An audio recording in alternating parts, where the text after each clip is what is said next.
Welcome to Think Big with Dan and Qasim. Join hosts Dan Melnick and Qasim Masood as they explore big ideas, limitless possibilities, and engage with visionaries, entrepreneurs, and thought leaders who dare to dream big, get inspired, motivated, and find practical tips for personal growth. Think big, dream bigger, and ignite your potential.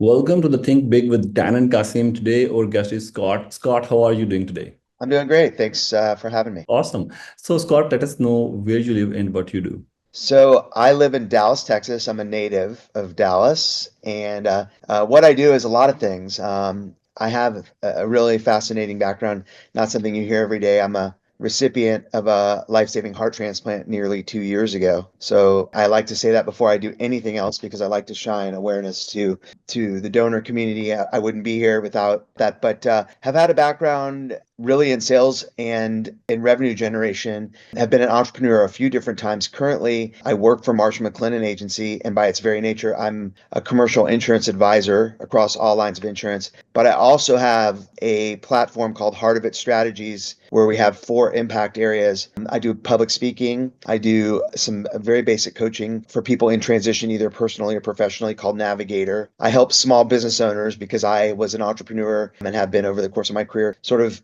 hone in on the value of relationships in their entrepreneurial journey. And then the last thing I do is help other patients. As I mentioned, I had a heart transplant with patient advocacy. And essentially what that is allowing and teaching patients how to be better patients so they can have better outcomes working with their doctors. Awesome. Great. So, I think in your work, awareness is one of the biggest part. So, how you are spreading the awareness? Because we are all also working on awareness spreading. So, we know this is a hard task. So, how you are managing it? Yeah, it's a great question. First of all, you have to have self-awareness before you try to go external with awareness, right? So, if you don't truly know what you are, what your message is, and hone in on that, it's hard to, in a broad way, expand that so others can connect to the awareness. But then, with Heart of It Strategies, which is my newest platform, the last 2 years I've been working on it, and I mentioned those 4 impact areas. I think there's a lot of excellent tools out there, right? We're all socially inclined to leveraging the benefits of social media, but I actually think there is what I call low fidelity awareness that people don't do a great job. I think some of your first and second degree connections in a world can be your biggest advocates, influencers, and champions. And often I notice that people really don't know what others do. They think they do. They met you one time, they never went in. They may see you 5, 6 times and never dig in deep. So I think in an intentional way, creating an army of those that are closest to you and empowering them, and rather than assuming they know anything, taking the time to make sure they truly know what you're doing. And I do a lot of that, and it's been very effective for me. Awesome. So if we talk about the self-awareness, so what is the process of self-awareness? Because our topic is more for the entrepreneurs. So we will focus over there. So as an entrepreneur, how they should assess themselves, how they should know, like how they should get awareness of their own, of their own self. Because I believe whenever we are thinking about ourselves, we are biased a lot, in fact, in many aspects. So how one should start assessing their self? Yeah, look, I think it's a really good question. When you go on an entrepreneurial journey, right, there's obviously fundamentals, and it's easy. We're living in a fascinating time where people can truly start and have an idea and develop it. But if you don't understand potentially your fundamental strengths and weaknesses on that journey, I think you will be slowed down. And, for example, if you know there's an area where you're weak, but it's critical to the business, that doesn't mean you shouldn't do the business. That just means you need to be self-aware that it's not a strength you have, and it's going to be something you need to get in order to accelerate or pour gasoline on the business. And the way that you do that is I think I really sat down and did in a very basic way things people have done when they maybe haven't been on an entrepreneurial journey, but sort of create a list, a pluses and minuses of yourself, right? And then prioritize those, rank them in order so that you're self-aware and look at those so that if you get to a place and you think, gosh, I'm really stuck here, and it happens to be the 7th thing you're great at,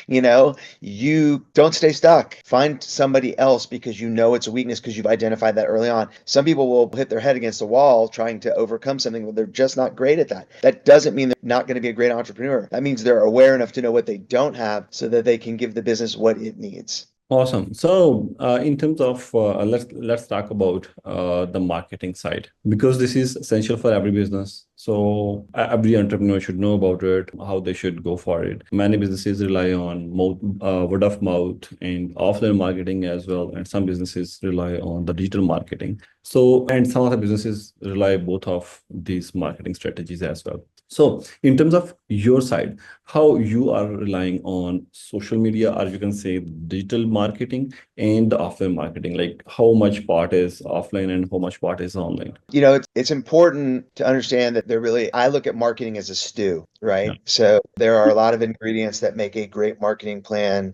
work. Not every business is created equal, and not every strategy or tactic works for every business. So, like we talked about self-awareness for yourself personally, from a marketing perspective, be aware of what makes sense for your business at its particular stage. Certain things will work at a certain stage based on budget and where you are in the growth of the business, and other things will work later or not at all. In terms of the split, the proportion, for my business, I want it to be heavily referral. There's a limit to the scale that I'm looking for my business. So I think there's nothing more powerful than a referral, but a genuine referral. So not a review online that somebody's not sure if it's real or not, but really word of mouth. And that's surprising in this day and age where you think that there's so many other things we can do, reviews and other things. Authentic and genuine word of mouth is the best right now for me personally. I lean on it. On the flip side, the digital version of that is people writing, authentic comments, showing their face, creating videos where you can see them and that it's genuine in nature. I like that. I think that speaks to others because people are very much monkey see, monkey do. They see themselves in another. And if you don't see anything, you read a bunch of text, but you can't see the person. They're from Idaho and you're not, and you're from New York. You don't relate to that. But if you can see them and connect to them, and that is extremely powerful. And my thesis right now is there's so much content, there's so much noise. It's a way to break through the noise of the many things we have coming at us every day. Makes sense. So, in terms of onboarding the client, or you can say, what is the process of your client acquisition? How you are acquiring a client? There is a client journey for us. I mean, I typically it's not as robust of a process to onboard somebody to work with me. I think ultimately it's they've got to have the conviction and know they have the need, right? So the discovery is really important, and I think the discovery happens at first introduction. Maybe they're not even interested to be a client, but we can talk very openly. But once you've identified that, hey, there may be some interest, I think a proper discovery, which is fundamental in every sales process, sometimes it just gets overshadowed. And I use the word proper because that's important. If you think somebody's identified because they have a lot of demographic or psychographic qualifiers that are similar to others that you've worked with, that's not enough. You kind of have to understand fully what they're looking for. And once you've done a proper discovery, I think the onboarding from interest to conversion to client closing is dramatically increased because you've understood, you've addressed their questions, and I think through that discovery, you're able to use their own language back to them, which is very effective. Yeah, makes sense. In fact, nowadays this is I believe the market norm as well, because this is the time when people are interviewing their client as well. Even if the client is compatible with them or not, they do have any synergy or not. So that's a great thing. Awesome. So in terms of measuring the success, there is one easiest parameter, which is the revenue, or to know the profitability. But do you have any other parameters as well to measure the success of your business? It's going to sound like a broken record, but the measure of a successful business is a referral. If somebody has been successful, and obviously repeat utilization, but in my world, I do a lot of, especially in the coaching and speaking, the most powerful thing is when people ask for me, I ask for the referral very intentionally, but I ask if I can earn that. Right. And I ask that in a way that is not, if you've had a great experience, that the most important thing to me, aside from you obviously paying for the service provided, is that you thought so much about the service, you wanted somebody else to have the same experience you did. And in my business, that is gold. It is everything. And, referrals beget referrals. It becomes an app, like a snowball. Usually there's like-minded people in industries go to the same resources to learn about other resources. So you start to find yourself, if you're doing a great job and delivering on the promise you made, that works. The other thing I'll just say is, to that end, in a very service-driven business, I think it's important to measure and get feedback all along the process. And at the end, the feedback is often when they're asking for more. Leave them asking for more. What else can you do for me? And I tell people all the time, believe it or not, I've had a career, and I said early in this conversation, I've been in sales and revenue generation. But a secret that I tell people, and it's not going to be a secret anymore because we're talking about it, is I really don't like selling anything to anybody, which is crazy because I'm highly extroverted. That doesn't mean, and I say, and that's weird for me to say. I do, however, love it when people buy from me, and that is a very different thing. Selling something to somebody is a very push-driven experience. When people buy from you, it's because you've educated them, you've given them confidence and trust, and they've made a buying decision, and they've chosen to make that decision with you. And I love when they do that. And at the end of a sales process, because that's really what your question was, I often will ask for like a feedback loop.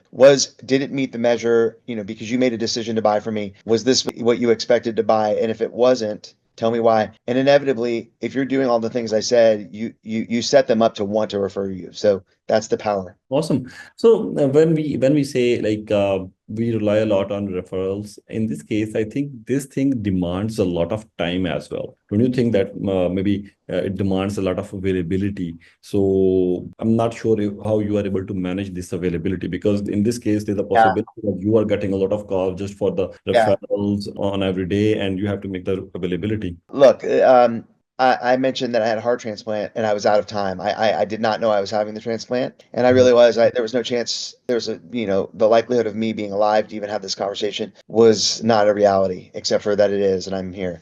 And I tell people I was out of time, so I know how to make time, but that's not really the answer you're looking for. There are efficiency tools. I mean, you have to be able to weed through because you want to take those calls, and it's a high touch for me, at least. It's very high touch. And I think, I try to schedule that. There's a balance in all the things that I do. I never feel that I'm completely overwhelmed. And one thing I encourage people to do is, I think in this day and age, it's too easy to communicate back to someone that you've received their communication or interest. So I don't feel compelled to say, "Oh, I'm going to get back to you in 24." I mean, I want to be timely, but I will ask for grace in that, and try to properly schedule out, find what if there's particular urgency, and I know that and I sense that, that'll be moved. But I work through that, and I try to align that with my schedule, so that, because if you're in a hurry, they'll sense it, and it won't, the value proposition won't show through. Yeah, I have seen most of the time people are in hurry, a lot of hurry, and like they are in hurry in a sense. You can say in terms of months, if we say they are looking for something within 2 months, and if you talk to them even after 1 year, they are still at a stop, still at a start. So I think yeah, this makes sense, completely makes sense. And all right. On the other hand, in terms of setting up the goals, how you are setting up the goals, we can ask about the short-term goals, let's say 6 months goals, how you are setting up the goals, because this is one of the crucial things for any business, to set up the goals short-term and long-term.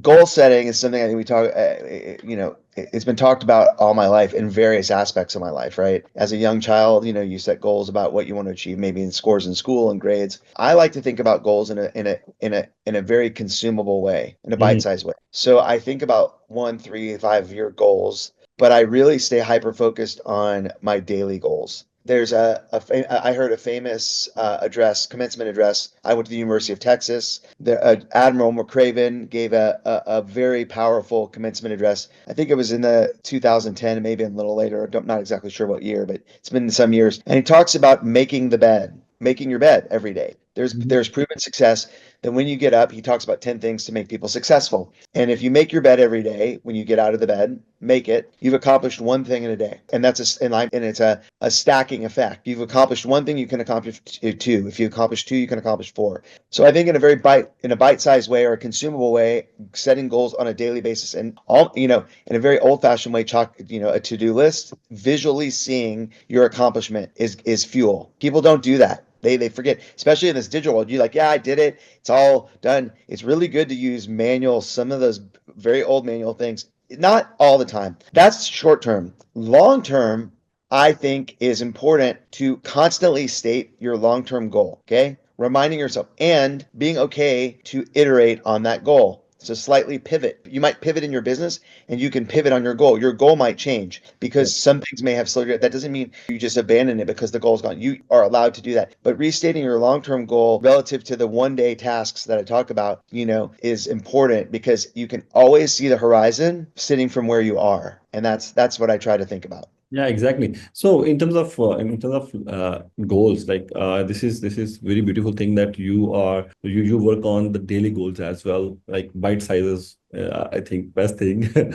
So if we talk about the short-term goals, should one plan about the expansion in short-term goals, or the expansion goals are always in the long-term goals? You know, I think it is. Look, I think as with any business, doesn't regardless of whether it's a product or service or really anything that you're doing, you can't really see the forces that are beyond your control and how they might both open opportunity or create a kind of a new vertical or potentially a new opportunity that comes something you never even saw. So I think expansion sometimes comes at that, or the need to expand comes at a time you don't expect it. I think it's important to think about expansion, but that can be daunting. So I always caution people to say, don't think about creating scale before you've mastered where you are.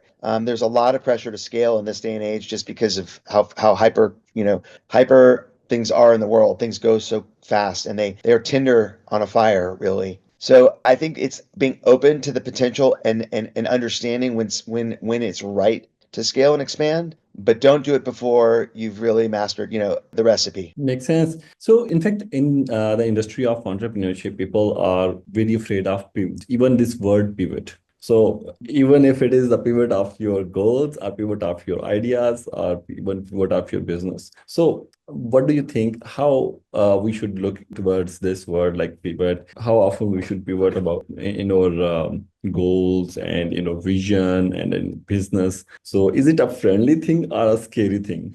Well, I like to use analogies a lot, as you've probably heard me say. I think they resonate because you can remove yourself from the business and see it in another aspect of your life. So the word pivot we use a lot, right? Like, and entrepreneurs love certain buzzwords and terms. I just think about it in everyday life, and I talk about it. I use the word brochure. My best friends tell me they quote me all the time that my life, in the brochure of my life, there was nowhere that it told me I was getting a heart transplant. But my whole life is adjusted, as you might imagine. Everything in my life is different. In a very base way, if you're not comfortable with the uncomfortable, you're going to be constantly disappointed. So I suggest to people that perhaps the first goal you should set is be comfortable with the uncomfortable, because you don't know what's coming. And because you don't know what's coming, you are stuck or stopped or halted because something is uncomfortable, you didn't see it coming, or unexpected. It's crazy. I encourage people to lean into it, to really embrace it, understand it's coming, and you don't know what it is. You don't know what the it is. So just prepare yourself that there will be curveballs always. That's life.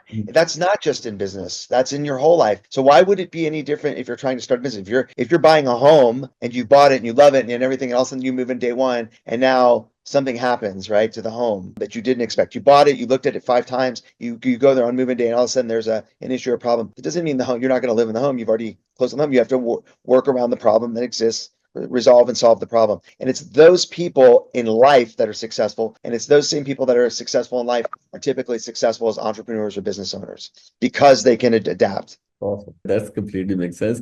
And I think this is one of the very good advice as well, even for me. Awesome. So, Scott, at the end, what would be your biggest piece of advice for other entrepreneurs, and especially for the ones who are planning to start their own business? It's often said that, I like this word inertia. An object at rest stays at rest, and an object at motion moves in motion. And I like to think of, for entrepreneurs, constantly think about keep moving forward. Period. Walk. My friend likes to say walk faster. I just say keep moving forward. That even when it feels impossible, you have to keep moving forward. The second that you start to get stuck, has a compounding effect on a variety of different things. So be nimble, move forward, and don't be scared. Awesome. Awesome, Scott. That's a beautiful advice. Thank you. Thanks for the advice. And also thanks for joining us today. At the end, please let our viewers know how they can reach you. You can share your email, website, or social media handles, whatever you want to. Yeah, look, I appreciate you guys having me. I mentioned I'm a very I feel very fortunate. I have my email is scott@heartofit.co. That's also the website heartofit.co is my platform that I mentioned, and I'm on LinkedIn.